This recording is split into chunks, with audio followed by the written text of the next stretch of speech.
გამარჯობათ მეგობრებო. დღეს სამშაბათი არის. ჩვენ ამ ვინ რა არის ქართულ პოლიტიკაში რუბრიკის დრო არის და ჩემი სტუმარი ქოჩიაშვილი ალექსანდრე არის. ბატონო ალექსანდრე, მე მგონი ორჯერ იყო ჩვენთან. კი. ქონდა საინტერესო გადაცემები. მე შეგახსენებთ, ეს ბატონი არის ფაზის აკადემიის წევრი და კიდე რამოდენიმე აკადემიის, ახლა ბევრი გვაქვს, მაგრამ თulis რომ ფაზის აკადემიის წევრობა არის ყველაზე მნიშვნელოვანი. რა თქმა უნდა, ეს ასე არის. თვითონ არის იურისტი, პოლიტოლოგი. წლების მანძილზე საბჭოთა კავშირის პერიოდში მუშაობდა, მოღვაწეობდა რუსეთის ტერიტორიაზე და იყო საკმაოდ მაღალი თანამდებობის პირი სამართალდამცველ სტრუქტურებში, პროკურატურაში, პენიტენციალურ სისტემაში და შემდეგ იყო გადმოყვანილი საქართველოში. ეწეოდა მეცნიერულ კვლევებს და მისი ნაშრომები თავისით გაიკვლია გზა ცენტრალური კომიტეტის ყურადღება მიიქცია. შემდეგ ქართული ცენტრალური კომიტეტიდან რუსეთის უპროსწორად საბჭოთა კავშირის ცენტრალურ ხელისუფლებამდე მივიდა ზოგიერთი მისი დებულება და დასკვნები, რომელიც მან გააკეთა და მოკლედ ძალიან საინტერესო შემოქმედებით შრომას ეწეოდა.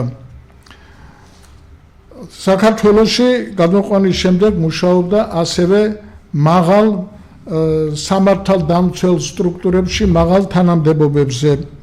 ბოლო 15 წელი ადვოკატად იმსახურა და რაც ყველაზე მთავარია, თავისი მეცნიერული კვლევითი მუშაობა არ შეუწყვეტია. ამისი დასტურია ის, რომ ის არის 8 სერიოზული წიგნის ავტორი, უამრავი სტატიის ავტორი და ადამიანი, რომელიც დღესაც ვერ ისვენებს და მთელი მსოფლიო ლიტერატურა იმ მიმართულებით, რომელიც მას აინტერესებს, გადამუშავებული აქვს და აი დღეს მოვიდა ჩემთან, თანაც მომიტანა თავისი ბოლო წიგნი. აი ეს წიგნი თუ ჩანს კარგად, წაგიკითხავთ მის სათაურს, თავისუფლება, მისი ნეოლიბერალური კონცეფციები და ალტერნატივა. აი საინტერესო წინადადება აქვს წამზღარებული ამ წიგნს. ჩვენ გვმართავს კანტი, პლატონზე დაყრდნობით და არისტოტელეს მეტაფიზიკა ბზეჟინსკთან ერთად, რასაც ამერიკის შეერთებული შტატების კორპორატიის გლობალური კოლონიური პოლიტიკა უდევს საფუძვლად. ნასულდგმულები თორით ცივილიზაცია კრიზისშია, გამოსავალი უნდა ვეძიოთ სახალხო დემოკრატიაში რეინკარნაციით, რომელიც უზენაესის ნებას გამოხატავს. აი მარტო ეს წინადადება საკმარისია იმისათვის, რომ დაინტერესდე ადამიანი აი ამ წიგნით და მასში აღწერილი კონცეფციებით და თეორიებით. მე ახლა მხოლოდ გადახედვა მოვასწარი, სერიოზულად ამაზე ვერ ვიმსჯელებ, მაგრამ სამაგიეროდ ავტორი აგერ ყავს და ჩვენ შევეცდებით ნაბიჯ გავარკვიოთ მასთან აი ამ წიგნის დანიშნულება პირველ რიგში და მისი პრაქტიკული გამოყენება როგორ შეგვიძლია და რამდენად წაგვადგება დღეს ჩვენ, როდესაც პოლიტიკოსები და მეცნიერები ვეძებთ საუკეთესო გზებს იმისათვის, რომ ქვეყანა რაღაცნაირად მოვატრიალოთ და დავაყენოთ ოპტიმალურ გზაზე, იმისათვის, რომ ჩვენი მომავალი თაობები იყვნენ ჩვენი მადლიერები, იმისათვის, რომ ჩაუყარეთ საფუძვლები ცივილიზებულ, ევროპულ, ნამდვილად კარგ სახელმწიფოს. არ არის დიდი საიდუმლოება, ბატონო ალექსანდრე, თუ ვიტყვით, რომ ჩვენ აი ამ პოსტსაბჭოთა პერიოდში ვერ იქნა და ვერ მოვნახეთ ის გზა, რომელსაც სიამაყით ვიტყოდით, რომ აი ეს არის ქართული გზა. ეს არის ქართული გზა. მოგახსენებთ, შეიძლება ჩავთვალოთ. რა თქმა უნდა. აი ახლა თქვენ ჯერ მადლობას მოგახსენებთ მოწვევისათვის. მოგესალმებით ძვირფასო ტელემაყურებლებო. დასმულ კითხვებზე შემიძლია მოგახსენოთ შემდეგი. 1997 წელს სოროსის ფონდმა თავისი ხელქვეითების მეშვეობით პრაღაში აღმოსავლეთ ევროპის უნივერსიტეტში გამოსცა წიგნი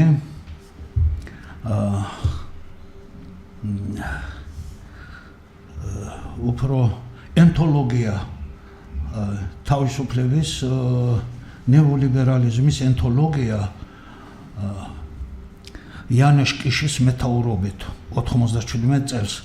იმავე წელსვე საქართველოში მოიტანეს და ფონდ ღია ფონდ საქართველოს მეშვეობით გაამრავლეს, გამოუშვეს ქართულ ენაზე და დაახლოებით 1000 ცალი დაურიგეს საქართველოში წამყვან პირებს, ხელმძღვანელ პირებს, რათა ეხემძღვანელად იმ მიმართულებით, რაზეც იქ დედააზრი იყო გატარებული ამ ანთოლოგიაში. ეხლა იქ რა არის, მოგახსენებთ. დაახლოებით კი არა, უფრო სწორად 14 ფილოსოფოსი, ამერიკელები და ზოგიერთი ევროპის ქვეყნებისა, მათ შორის ბრიტანეთის მეცნიერთა აკადემიის პრეზიდენტი ისაია ბერლინის ნამუშევრებია, კანადის მეცნიერთა აკადემიის წევრის ნამუშევრებია. ამ ენტოლოგიას თან ავტორები ხო? ავსტრიაც ჩართულია, ამერიკის ჰარვარდის უნივერსიტეტების და კიდე სხვა წამყვანი უნივერსიტეტების ისეთი პროფესორების ნამუშევრები ამ წიგნში მოთავსებული, რომლებიც მუშაობდნენ ამა თუ იმ პრეზიდენტის, ამერიკის პრეზიდენტის, ან თანაშემწედ, ან მსოფლიო ბანკის მოადგილედ, ან ამა თუ იმ საერთაშორისო ორგანიზაციის ხელმძღვანელის დიდი გამოცდილებით, პრაქტიკული მუშაობის. ეხლა იქ რა იკითხება? იქ დავინახე, ესე იგი 1936 წლიდან კონსტიტუცია, საბჭოთა კავშირის კონსტიტუცია, როგორც კი შეიცვალა და ცოტა დემოკრატიული ელემენტები გაჩნდა უკვე ახალ კონსტიტუციაში, რითაც ფაქტობრივად ერთგვარად უარყოფილი იქნა პროლეტარიატის დიქტატურა, ისარგებლეს ამით დასავლეთში და დაიწყეს არსებული ლიბერალიზმის უფრო ასე ვთქვათ განვითარება. რა გაგებით? იმ გაგებით, რომ ამოცანად დაისახეს, დაეშალათ ყოველგვარი სოციალური ერთობა და წინაპრაზე თავისუფლების იდეის დროშის ქვეშ წინაპრაზე გამოიყვანათ პიროვნული თავისუფლება. მოკლედ 1938 წლიდან 58 წლამდე ამერიკაში ძირითადად ხდება ამ მიმართულებით დღეს მოქმედი ნეოლიბერალიზმის სამართლობრივი ინსტიტუტების ჩამოყალიბება, საფუძვლების შექმნა და 58 წელს გამოდის პირველი წიგნი, ისაია ბერლინის წიგნი გამოდის, ესე იგი თავისუფლების კონცეფციაზე, უფრო სწორად მე გეტყვით თქვენ გამოშვებული აქვს მაგას ასეთი სათაურით თავისუფლების ორი თვალსაზრისი 4 სტატია თავისუფლების შესახებ და ესე იგი აქ რა არის? აქ არის ისეთი პოლიტიკა გატარებული, რომ ამ კონცეფციას ქვია თვითუარყოფისა და ტრანსფორმაციის კონცეფცია. ეს იგი რას ნიშნავს თვითუარყოფისა და ტრანსფორმაციის კონცეფცია? შენ რა მდგომარეობაშიც ახარ უნდა დარჩე ამ მდგომარეობაში, არანაირ პროგრესზე არ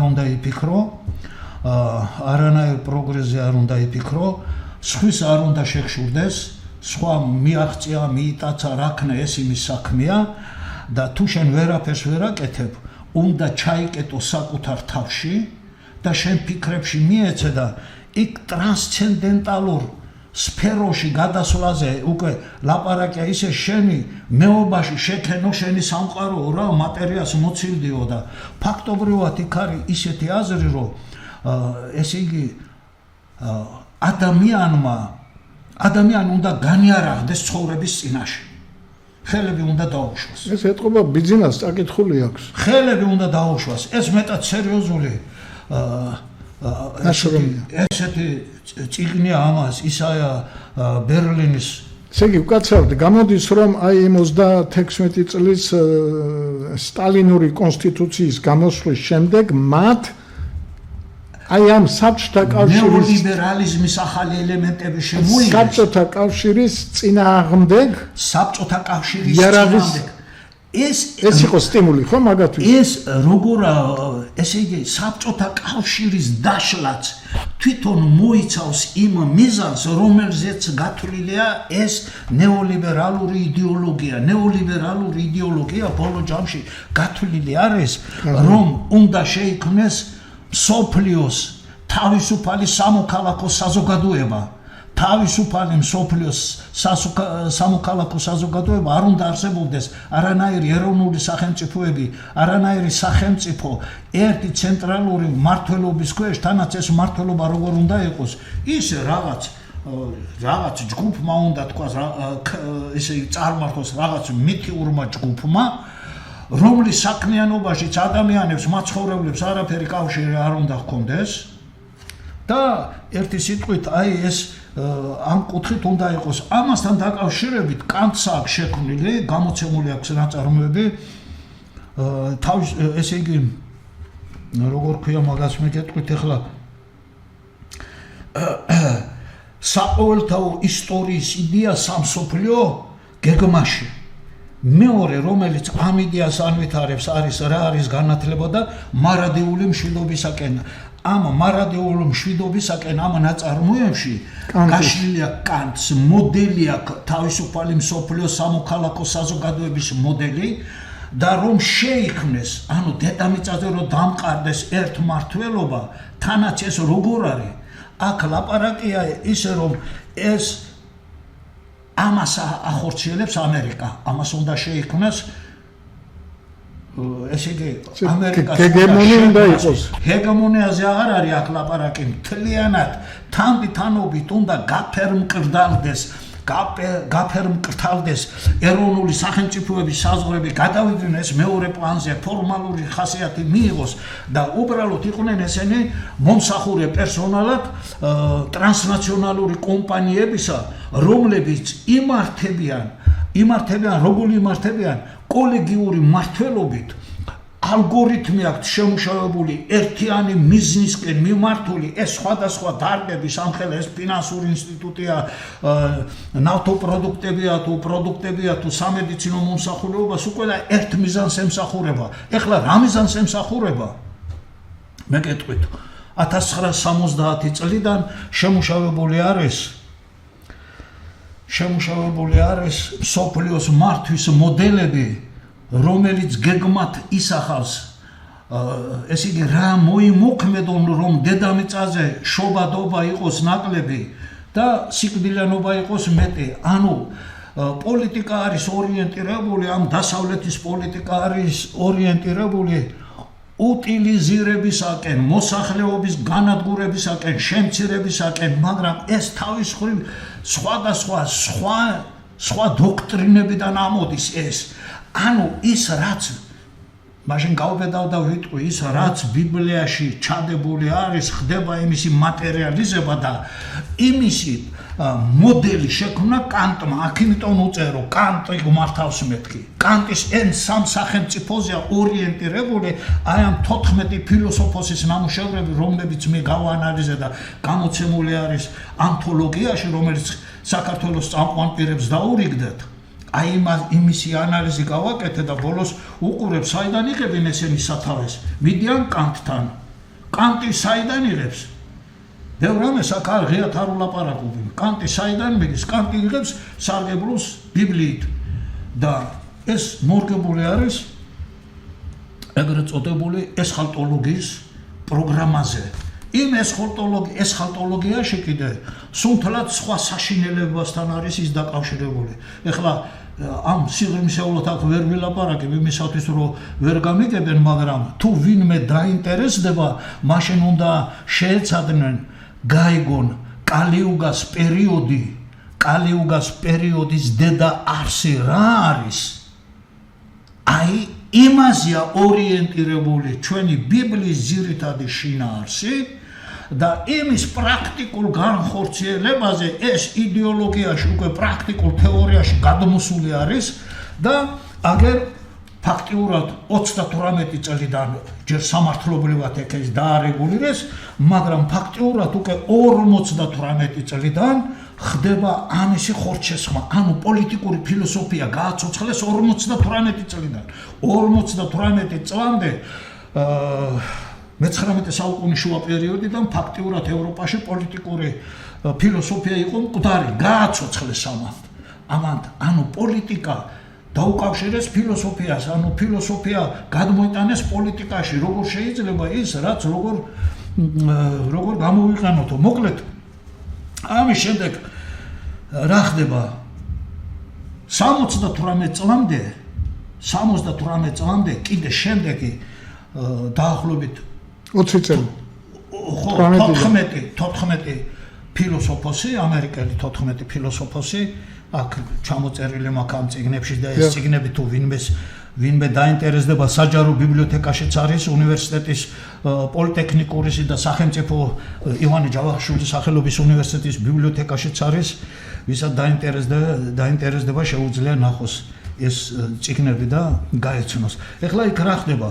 78 წლამდე ეს დანარჩენი ფილოსოფოსები კიდე მიერთნენ, მაგრამ დაიწყეს განვითარება რა კუთხით? ძირითად მიზანზე ორიენტირებული, მაგრამ აქ არის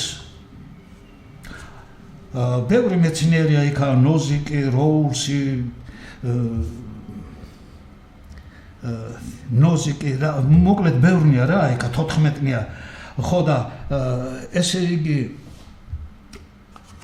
ამათ ეს ფილოსოფიური ნაშრომები შეუჯერეს 70 წლიდან, უფრო 72 წლიდან შემუშავებული იქნა მსოფლიოს მართვის გლობალური მოდელები მოსახლეობის შემცირებასთან დაკავშირებით, რატო თუ არსებული პროგრესი შენარჩუნებული იქნებოდა, მაშინ დასავლეთის ამ რჩეულ ბობოლა ხალხს გაუჭირდებოდათ მოხმარების დონის შენარჩუნება ამერიკას და იმ წამყვან ევროპის ქვეყნებს და გადაწყვიტეს, რომ რა ვქნათ და აი უნდა გავანადგუროთ ხალხი. როგორ და აგერ ერთ-ერთი მაგალითი არის კლაუს შვაბი, რომელმაც 2019 წელს გამოსცა წიგნი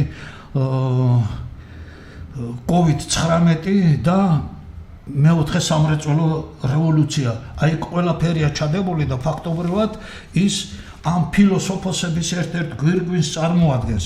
მოკლედ აქ რა რით არის საინტერესო? საინტერესო იმით არის, რომ ეს ნამუშევრები, რომელიც გამოიცა 58 წლიდან 6 ურთიერთ გამომრიცხავ კონცეფციას შეიცავს. ეს კონცეფციებია, როგორც აღნიშნე, ერთი თვითუარყოფისა და ტრანსფორმაციის კონცეფცია, მეორე უთანასწორობისა და თავისუფლების კონცეფცია, რომელიც სახელმძღვანელოდ გაიხადა რეიგენმა და მარგარეტ თეტჩერმა. ეს უთანასწორობისა და თავისუფლების კონცეფცია. აქ ძირითადი იდეა რაში გამოიხატება? გამოიხატება აქ თავისუფალი იდეა, უпростоრად თავისუფლების იდეა იმაში გამოიხატება, რომ ადამიანი ყოველგვარი სოციალური ერთობიდან უნდა განთავისუფლდეს, აბსოლუტურად დამოუკიდებელი იყოს, უტილიტარიზმი, ანუ სარგებლის მიღება, ეს უნდა იყოს პრიორიტეტი და წამყვანი, ყოველგვარი ზნეობა უკანა პლანზე გადაწეული, აქ ზნეობა აღარ მოქმედებს. რეიგანმა მიიღო ესეთი? რეიგანმა არ მიიღო, ეს მიიღო ჰაიეკის, ფრიდრიხ ჰაიეკის მიერა შემუშავებული ესა.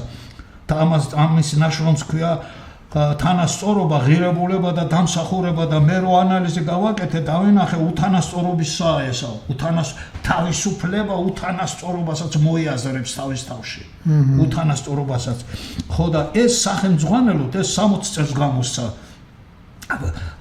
ფრიდრიხ ჰაიეკმა და სახელმძღვანელოდ გაიხადა ეს როგორც რეიგენმა, ისე მარგარეტ ტეტჩერმა ეს თავის მხრივ რას თვალისწინებს, ნებისმიერ სახელმწიფოში უნდა შეეძლოს ნებისმიერ კაპიტალის შეიტანოს თავისი ქონება, გაყიდოს, სახელმწიფო არ უნდა ჩაერიოს მის საქმეებში, ეს როგორ გაიყიდება, ან და მისაღებია თუ არ არის მისაღები, თუნდაც პიროვნული ქცევები, ადამიანის ქცევა მისაღებია თუ არა, არ უნდა ჩაერიოს. არ უნდა თუ არ უნდა ჩაეროს თუ სარგებელს ხედავ, მე იგივე თავისუფალი საზოგადოებების ჩამოყალიბებაზე როა ლაპარაკე.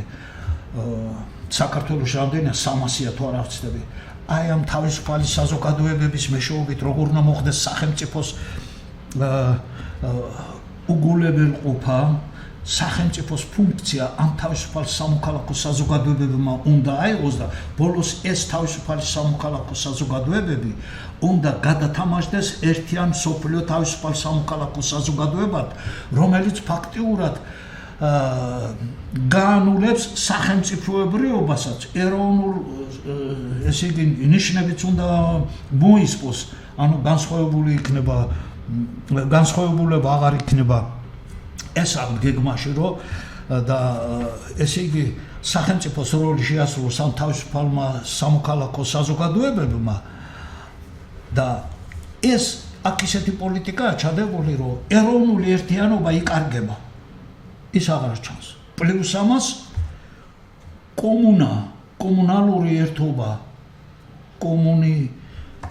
კომუნიკაციები რა გაგებით სოციალური კომუნიკაციების ერთეულები არ უნდა იყოს ამას ითვალისწინებს ეს ხო მესამე არის სამართლიანობის თეორიის კონცეფცია ჯონ როულსისა რომელიც დღეს მსოფლიოში უпроსორად ევროპაში და ამერიკაში არ გამოდის არც ერთი თეორია ანგარიში არ უწევდეს ამ ეს როულსის სამართლიანობის თეორია 71 წელშია ამას გამოცემული და ეს ახლა თქვენ წინა იმის და ეს ერთმანეთს ეწინააღმდეგებიან. ესენი ეწინააღმდეგებიან, მე ახლა აქ რა არის ეს ზოგადად ისე ვლაპარაკობ, მაგრამ მე აქ დაწერილი მაქვს რომ ეწინააღმდეგებიან და დაინტერესებული პიროვნება თუ აიღებს და წაიკითხავს, აგერ სარჩელში მაქვს მინიშნებული თვითუარყოფისა და ტრანსფორმაციის კონცეფცია, უთანასწორობისა და თავისუფლების კონცეფცია, სამართლიანობის თეორიის კონცეფცია, დისტრიბუციული სამართლიანობის კონცეფცია, კომუნიტარიზმის კონცეფცია, რესპუბლიკალურ პლურალისტური კონცეფცია ესენი სულ ერთი მეორეს ეწინააღმდეგებიან ქაოსშია ამას არ ლაპარაკობენ აი ნეოლიბერალიზმი აი შენი ნეოლიბერალიზმი და რა ხდება ეხლა აქ მოყვანილი შეხედულებები სტანდარტიზაციას განიცდის ვის მიერ ევროკომისიების მიერ ადამიანის უფლებათა სასამართლოს მიერ თვით ამერიკის სახელმწიფო სტრუქტურების მიერ ევროპის გაერთიანებული ორგანიზაციები რომლებიცაა იმათ მიერ და ფაქტიურად ეს ინტერესები მატერიალიზებული რომ იქნეს რომ გატარდეს ცხოვრებაში უკვე საერთაშორისო ურთიერთობებში ეს დასავლეთის სამყარო ქვეყნები უკვე სხვა სახელმწიფოებთან ხელშეკრულებას ვრდებენ უპირველეს ყოვლისა პოსტსოციალისტურ ქვეყნებთან ამ იდეის გატარებას ავალდებულებენ. შენ ეს უნდა გააკეთო და რო გადახედავ, ჩვენთვის ეს უცხოხილია, მით უმეტეს კავკასიელებისათვის, ქართველებისათვის, ის რაც ჩვენ 1000 წლეულობით ვზიდეთ და შევინარჩუნეთ ეს. გასაგები ახლა ევროპის ზოგიერთი ქვეყანაც იგივეს ამბობს, ჩემთვის მიუღებელი არის. ხო, ესე იგი მე მინდა აი შიგადაშიგ პარალელები გავალოთ ჩვენს წყობასთან, ქართულ სინამდვილესთან, რამე იდეოლოგიურ, ასე ვთქვათ, ფილოსოფიურ მიმდევრობით თუ მიმდინარეობით აიხსნება თუ არა ის, რაც დღეს ჩვენთან ხდება და ხდებოდა ეს 30 წლის მანძილზე, აი რისთვის გვინდა ჩვენ ეს ანკა ბატონოვაში მიგიხდით. ის რაც ვილაპარაკე რომ ამათ დაწერილი აქვს 14 ფილოსოფოს და ის ანთოლოგიის სახით და საქართველოს ელიტა ვინც იყო და იმათ რომ დაურიგეს სახელმძღვანელოდ რომელი ფასეულობის გაფეტიშება უნდა მოახდინონ წინა პლანზე წაწევა ეს ყველაფერი ფაქტობრივად დიდ ნაწილში მატერიალიზებულია განხორციელებულია საქართველოში ეს იმ სიმდიდრეების განაწილებაშიც გაისახა პრივატიზაციაში გაიგანდა პრივატიზაცია გინდა თავისუფლება გინდა ბევრი რამე რასაც ხედავთ ის რაც ის აბსოლუტურად რაც ჩვენ სიმახინჯეთ მიგვაჩნია დიახ ეს ყველაფერი მთლიანად გადმოყალიბდა ეს აი ამ თეორიების მიხედვითაა თამად გაკეთებული ამათ მიხედვითაა გაკეთებული და უფრო უარესებია ესენი ბოლომდე არ ლაპარაკობენ და რა კონცეფცია შეინიშნება ორი ძირითადი მომენტი შეინიშნება ერთი რა არის ერთი არის ადამიანის ატომიზაცია ხქვია რა გაგებით რაც შეიძლება ადამიანს უნდა მიეცეს მეტი თავისუფლება უსაზღვროდ ეს ერთი მეორე მასა იყოლიე ასე რომ ვთქვათ მორჩილებაში კი არა გაურკვევლობაში არ იცოდეს რა უნდა მოხდეს ხვალ და ფაქტის წინაშე დააყენე გამომცხვარე მოუტანე და დაუდე თავს მოახვიესა თუ ის პოლიტიკა ხო ეხლა აქ უკვე აღარ ვლაპარაკობ პიროვნულ ღირებულებებზე, ზნეობაზე, ოჯახზე, ქალზე და ასე შემდეგ სხვათა შორის ამათ ერთი ჰყავთ ის გვარი იმისი ერთი ქალბატონია რა ზელანდიიდან ამერიკაში ჩასული ხო იმას დიდი პოსტები აქვს იქ ამერიკაში და დაყენებული აქვს საკითხი იმ წიგნში არის რომ ესე იგი გაუქმდეს აი ეს სქესობრივი გაუქმება იმისგანა მავიწყდება ეს ამისი ამ ქალბატონის გვარის სახელი ენაზე მადგა ხო და ესე იგი იმას აქვს შემუშავებული რომ საერთოდ სქესობრივი განსხვავება ადამიანებს შორის ქალსა და კაცს შორის გაუქმდეს და რითასაბუთებს ის ყველაფერი ლაპარაკობს და იმის ეს თეორია შემოდის და სტრუქტურულ ცნობიერებად მიიჩნევა აი ამ უთანასწორობისა და თავისუფლების კონცეფციის ჰაიეკის თეორიაში ამითა უკვე ისა გათვალისწინებული და აქ-ამაქის მოხსენებული შეგნით და იმ ქალბატონის ამ თეორიას სქესობრივი განსხვავების ასე ვთქვათ გაუქმება მას რამე ბიოლოგიური სამედიცინო საფუძვლები მოყავს არავით არის სამედიცინო საფუძველი იმას არ მოყავს უბრალოდ ესე იგი ქალი კაცი და საშუალო სქესიც გამოყავთ და ესე იგი ძირითადად რით ხელმძღვანელობს სქესის გამო ის ადასტურებს რომ თითქოს ქალი იჩაგრება ამით და მამაკაცმაც უნდა ეს იწილადოს ამ კუთხით და ვითომ ამით უნდა რომ თავისუფლება თანასწორობა დაამკვიდროს ცხოვრებაში მაგრამ არიან ერები სადაც ქალები აშკარად ხო აი ერთი საინტერესო ლექსი დავწერე მე თავისუფლებაზე თქვენის ნებართვით მე აქ გავაჟღერ დიახ აჟღერეთ აი თქვენ ეს არ გაგიგიათ ო თავისუფლებავ რაობად ქცეულო არა რაობავ მაპატიეთ მეძავ ქალივით გამოპრანჭულო ყველა გეტრფის და გეფსალმუნება თუმცა არაფერი ხარ შენთლად გრძნეულო შენი დიდება ჩვენს უმეცრებას ამყოფს როგორცა ბნელეც ვარსკვლავი რო შევიქნებით სრულწლოვნები გავნათლდები და განვითარდებით იცოდე პაროდია მაშინ სულ სხვა ვარსკვლავს ჩავეხუტებით ოცნება ჩვენი სამართალია არა უბრალოდ კაცთ მოგონილი მრუშობისა და უსამართლობის არამედ მხოლოდ ღვთით დადგენილი ჭეშმარიტების ჩვენ მისთვის ვიბძვით რაც კარგად იცი დაემახსოვრე ბაროკო ჩვენ მას მაინც მოვიმკით ჰეი ევროპა უბძენთა სავანე რამ გაგაჩუმა გაყიდულივით ნუ თუ ვერ ხვდები ჩათრეული ხარ უზნეობის და ცოდვის მორევში თუმცა კი იმ კი რაც დათესილი გაქვს ეშმაკის ხელით მიეც გზა სიბრძნეს ბელად შემონქმეც ერის კაცსა და გამორჩეულებს არა თუ ლიბერს პირმოთნე ფიდენს მსგავსი რომლისაც ჯერ არ გყოლია აშშოკ კარგად იცოდე გადაგიყოლებს როგორც მგონია არის ერთი ამოსუნთქით ესეთი რაღაც ნუ მოკლედ თქვენ ამ ფილოსოფიაში პოეზიაში გადავარდით ო რა ეგრე ერთის მიუწერე იმისათვის რომ ეს ამის შინაარსი მე თვითონ აი აქ ბატონო ვახში თავისუფლება მისი წარმოშობის განვითარება უძველესი პერიოდიდან დღემდე ანალიზი გაკეთებული სოკრატედან დაწყებული, ვიდრე რომ მოხვიდე საფრანგეთის რევოლუციამდე როგორ განიცადა ევოლუცია თავისუფლების ცნებამ, რა შეიძლება ძირითადად იქნეს აქ მიჩნეული და საერთოდ არის კი ეს თავისუფლება. თავისუფლება როგორც ასეთი არ არსებობს. ადამიანი არის გარკვეული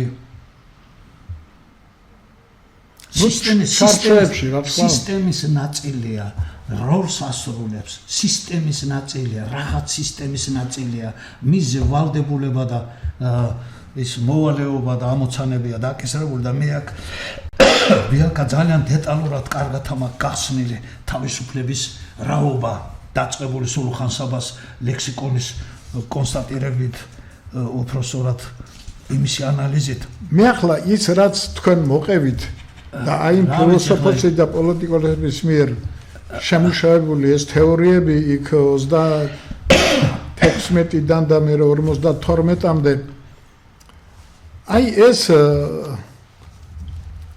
პრინციპში ეს იდეოლოგიები აღებული აქვს შეიარაღებაში მე მგონი ტოტალიტარული სახელმწიფოების ხელმძღვანელებს. აი მე მინდა ერთი წუთით აი თქვენი ყურადღება გავამახვილო. ესე იგი იყო ასეთი ქალბატონი ჰანა არენტი გერმანიაში დაბადებული გაზრდილი და რომელიც მე გაიქცა შეერთებულ შტატებში და სხვათა შორის იურის პოლიტოლოგი ის იკვლევდა აი ამ ტოტალიტარულ სახელმწიფოებს იქ გამოსცა რამოდენიმე წიგნი და საინტერესო მოსაზრებები აქვს. აი ის პირდაპირ ამბობს მისი ცენტრალური იდეა არის ასეთი ტოტალიტარული სისტემები არ აღწევს წარმატებას ხალხის საკუთარ იდეოლოგიაში დარწმუნებით. ისინი წარმატებას აღწევენ ადამიანის ლაკონურად აზროვნების უნარის განადგურებით. ერთ-ერთ ყველაზე ცნობილ დაკვირვებაში ის წერს, ტოტალიტარული რეჟიმის იდეალური სუბიექტი არ არის ტიპიური ნაცისტი ან ტიპიური კომუნისტი, არამედ ის ადამიანები, რომელთათვისაც ფაქტსა და მხატვრულ ლიტერატურას, სიმართლესა და ტყუილს შორის განსხვავება აღარ არსებობს. ესე იგი ადამიანებს უკარგებენ აზროვნების უნარს, რომ აი უბრალოდ ბიომასად გადააქციონ და ესე იგი ფაქტიურად ამ ღორების ფერმა თუ რაღაცა იმას რო ქონდა ჯორჯ ორუელს.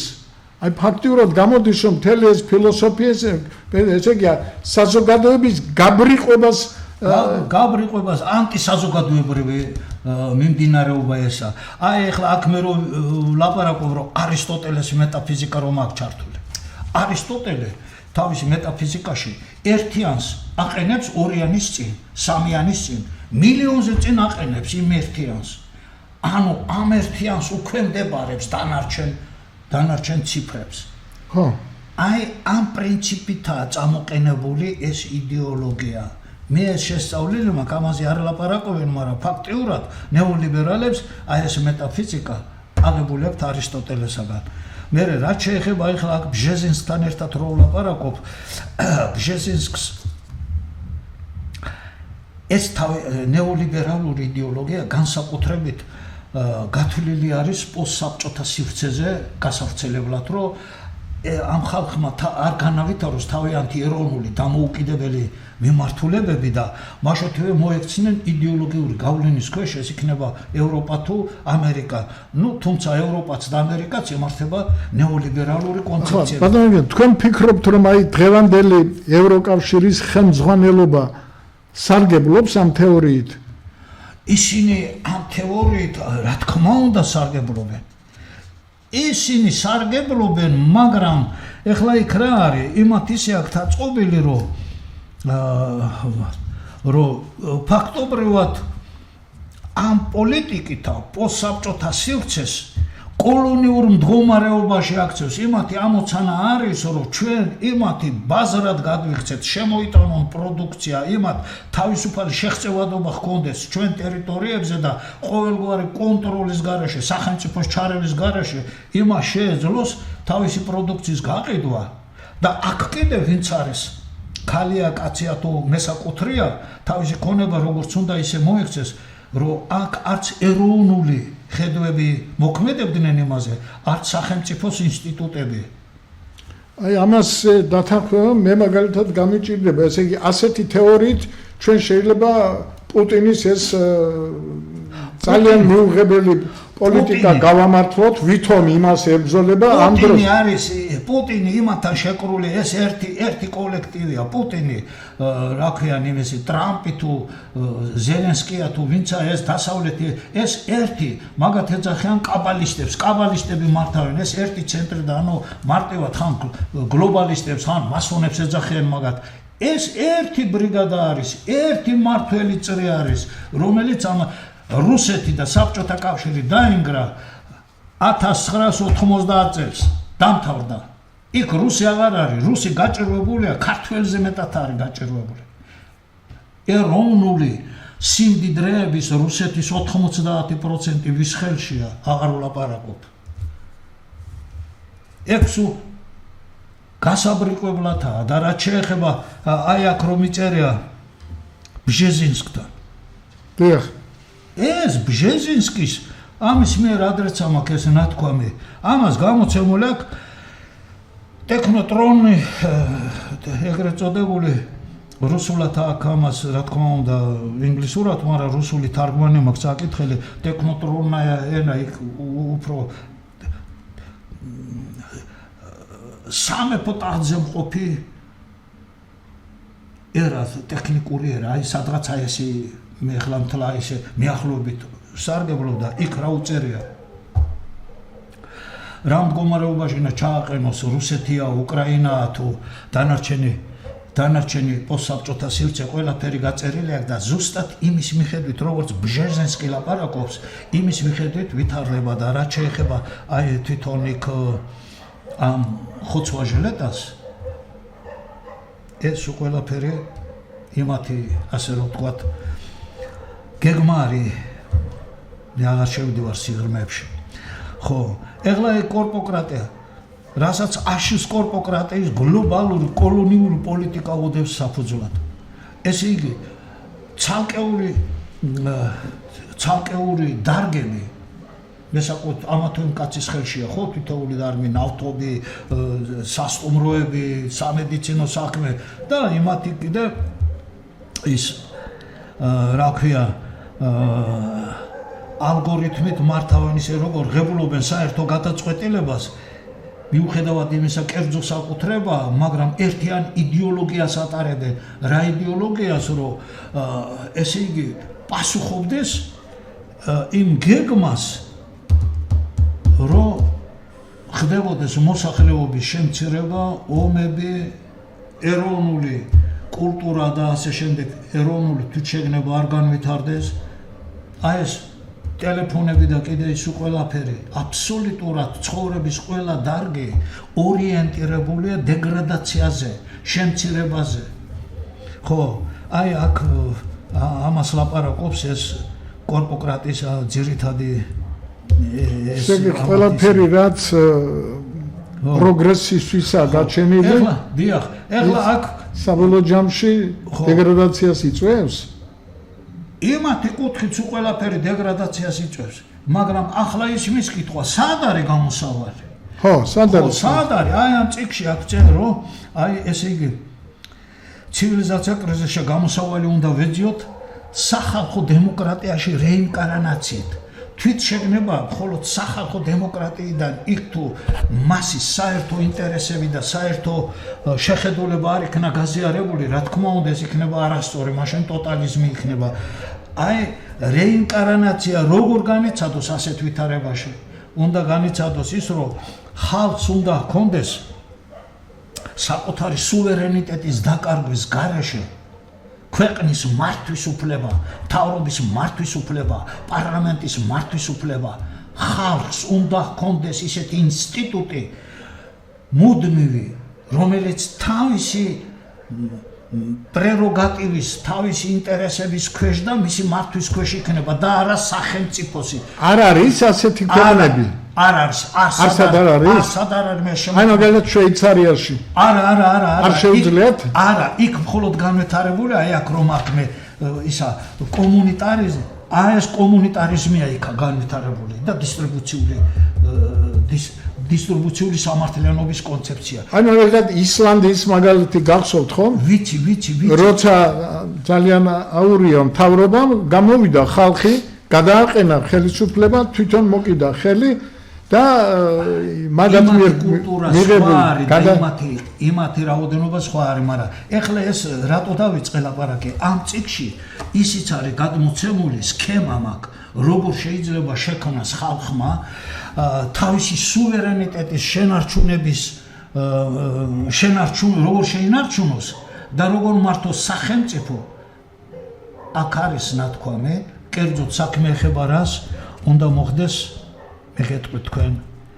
აი ეს საარჩევნო კომისია დამოუკიდებელ კონსტიტუციური ინსტიტუტად უნდა გადაკეთდეს, რომელიც არ დაემორჩილება მთავრობას, არც პარლამენტს. პირიქით, ეს იქნება პოლიტიკური ზედამხედველი პარლამენტზეც, მთავრობაზეც, არჩევნებზეც, დაპროექტებაზეც და ამას უნდა შეეძლოს ზედამხედველობის გაწევა სამთავრობო სტრუქტურებზე, გამოწვევაზე. როგორ მივაღწიოთ ამას? როგორ უნდა მივაღწიოთ და უნდა მოხდეს ისე, რომ უნდა ეს სახელმწიფომ კი არ უნდა ჩამოაყალიბოს ეს ინსტიტუტი, არამედ რა თქმა უნდა პირველ ეტაპზე სახელმწიფო გვერდში უნდა დაუდგეს ხალხს, მაგრამ ხალხის სამოქალაქო საზოგადოებების ორგანიზაციების დასახლებული პუნქტების აი ამ ერთობლიობით უნდა შეიქმნეს აქ ესე იგი საფეხურების მიხედვით ამაკ სასოფლო, სარაიონო, რესპუბლიკური ესე იგი თქვენ საარჩევნო სისტემის მუდმივ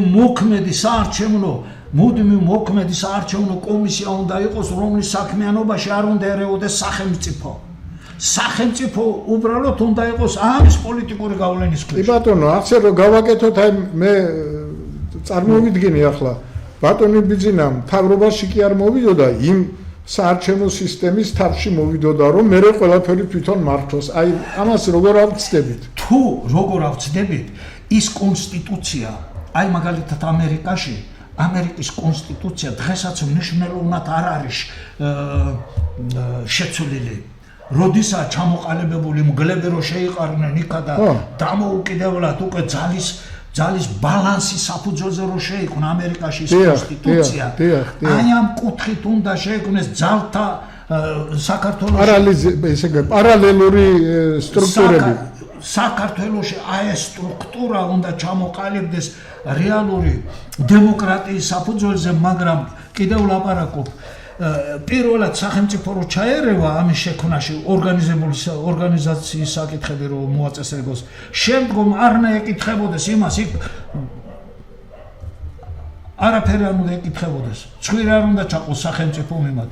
ეს ორგანიზაცია უნდა იყოს, როგორც ხალხის უშუალო სუვერენიტეტის მატარებელი. მოკლედ, დეტალები მაქვს ამაში გაწერილი და ამ აზრის განვითარება შეიძლება და მაშინ დავისვენებთ ქუჩის დემონსტრაციიდანაც იმისათვის, რომ ვინც უღირსი იქნება, ეს კომისია ვალდებული იქნება გამოიწვიოს, შეცვალოს, პასუხისგებაში მისცეს.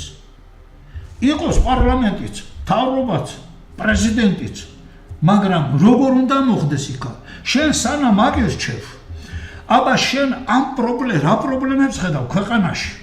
გინდა სამეზობლოში, გინდა რეგიონში, გინდა მსოფლიოში, წერილობით წარმოადგინე და ამ წერილობით წარმოდგენაში საერთოდ აღიარებული არის იურიდიულად სამოქალაქო საზოგადოების გაფორმება პარლამენტში შემოვალი დეპუტატსა და მოსახლეობა შორის. აი ეს ხელშეკრულებები, უпроსტად ეს შეხედულებები უნდა გადათამაშდეს იურიდიულ დოკუმენტად, ხელშეკრულებად იმ მომავალ პოლიტიკოსსა და ხალხის სახელით ამ კომისიას შორის. და მანამ ეს გაფორმდება, ეს უნდა გამოქვეყნდეს გაზეთში, ტელევიზიაში, რომ აი პეტრეს უნდა პარლამენტში მოსვლა, ის კაცი ამას ესე ხედავს საქართველოს პრობლემებს. თუ ხართ თანახმა, იცოდეთ, იმას ეს ხედვა. აი მას ეს ხედვა.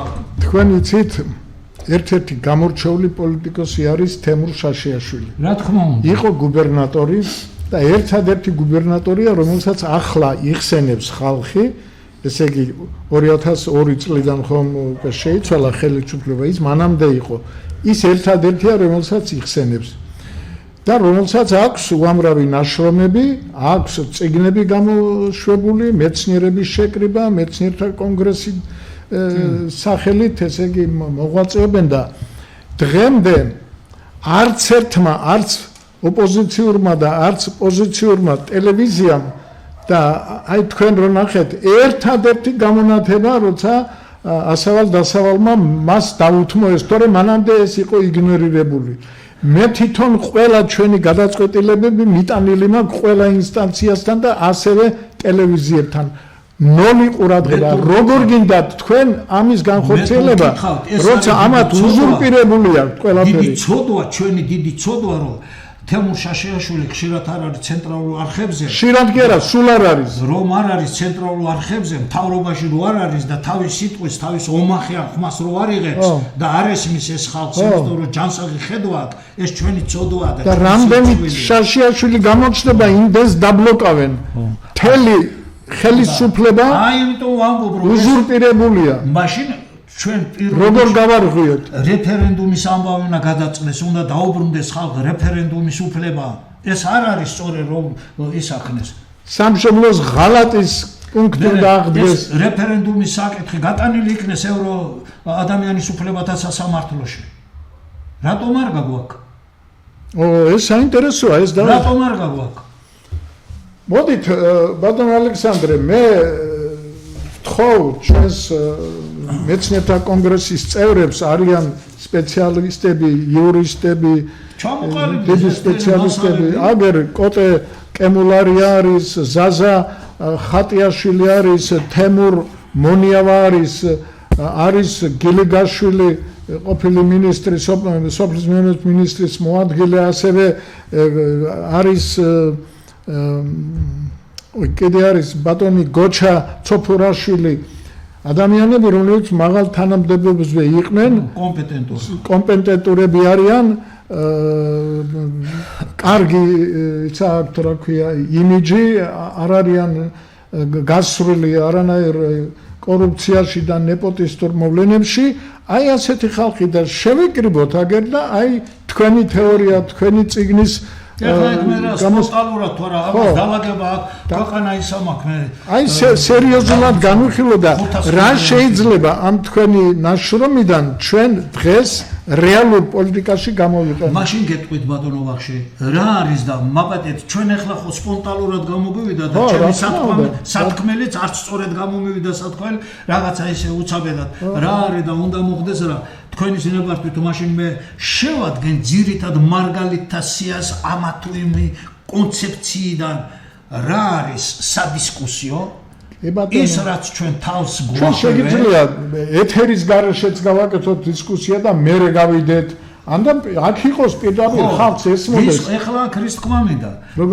დისკუსია როგორ უნდა განიმართოს დისკუსია უნდა წარიმართოს ასე ესე იგი დემოკრატიულის და ნეოლიბერალური ხედვის ოპონენტებიც უნდა იყვნენ კი ბატონო მოხდეს განსჯა შენ რატო მაგალითად შეგიძლია ერჩო ესა თუ ის მიდგომა ამ ლიბერალური ამ 14 ფილოსოფოსისაგან რომელსაც გადმოცემულია მე ძირითად მომენტები მე შემიძლია სია შევადგინო ღირებულებათა სია რომელიც სადაოა რომელიც ჩვენ ასე რომ ვთქვათ იჭრება ჩვენს რეალობაში და ჩვენთვის საფრთხეს წარმოადგენს მე შემიძლია ეს საკითხი წამოვწიო შევადგინო თანდათანობით და კი ბატონო მოხდეს ამისი განსჯა და მეცაც გეტყვით იქ რომ არ წავიდეს ეს დიპლომატები რომ მიდიან იქა და რა ქვიან იმას მიტინგებზე რომ მონაწილეობას ღებულობენ თუ გული შესწევათ დემოკრატიისათვის მოვიდნენ და აქ მიიღონ მონაწილეობა აქ დაგვისაბუთონ თავიანთი მართებულობა ამ ღირებულებისათვის რატო ებრძვიან ან რატო შემოაქვს იმისათვის აქ ნათელი ჩანს ჩვენ დავინახავთ რა იმალება ამ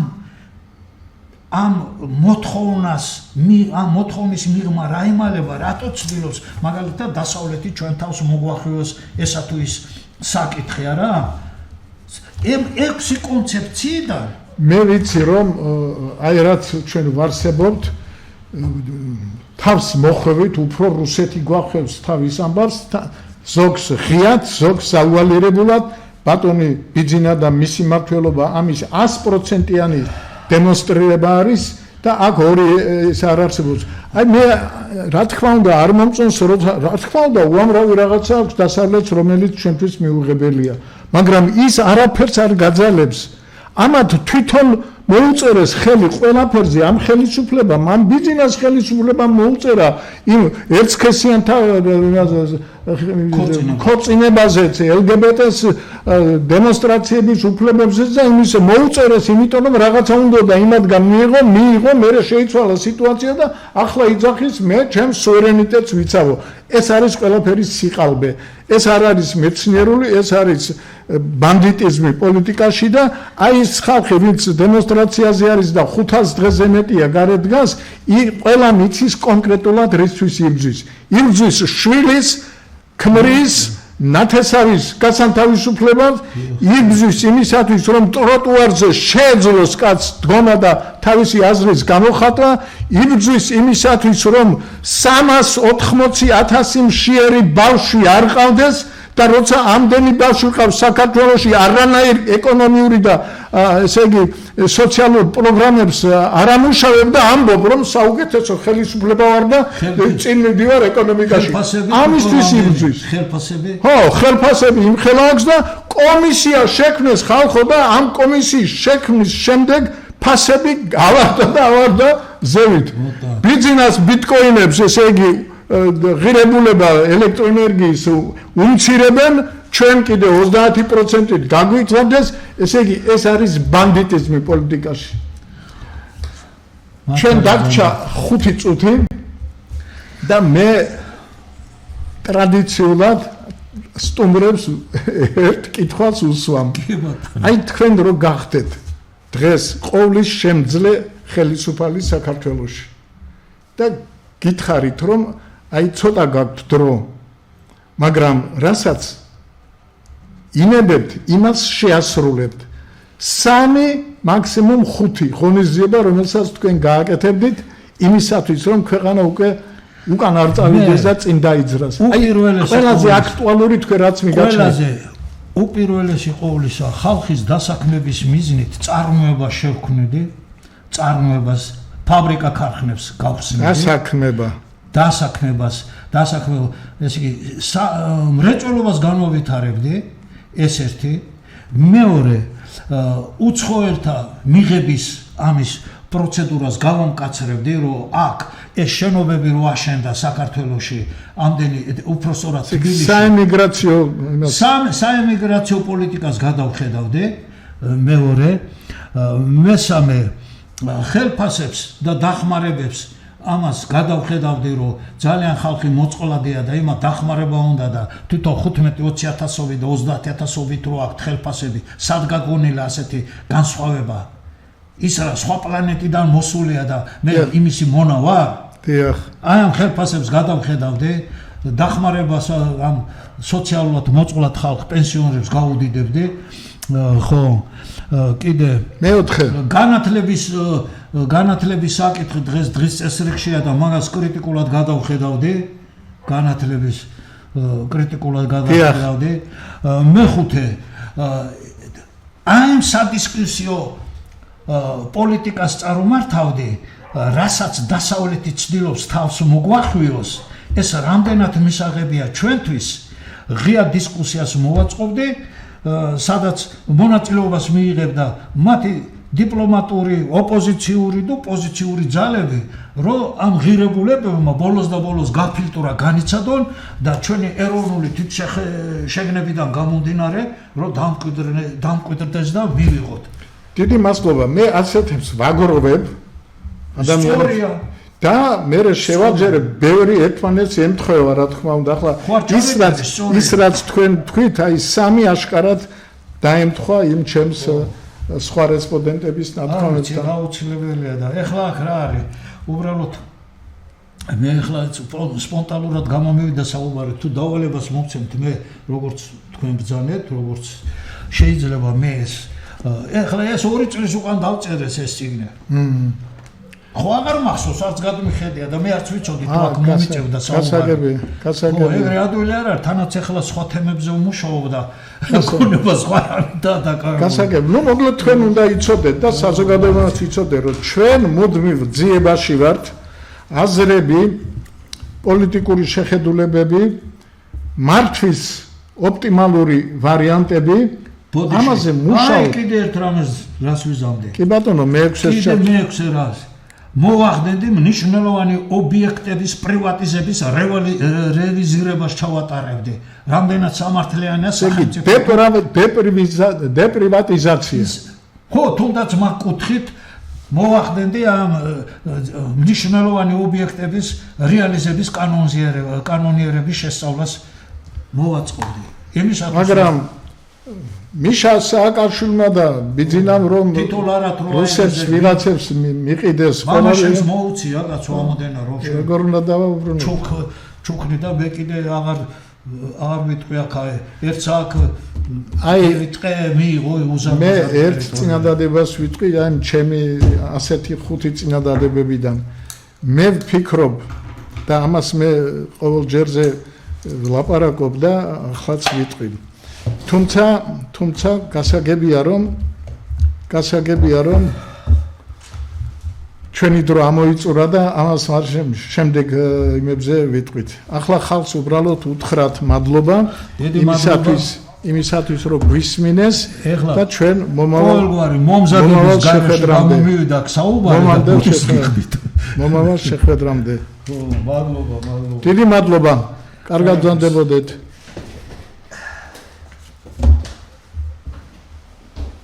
გამოვიდა რამე ესეც არ ვიცი მაგრამ ეს სერიოზული თემა ამაზე კი ბატონო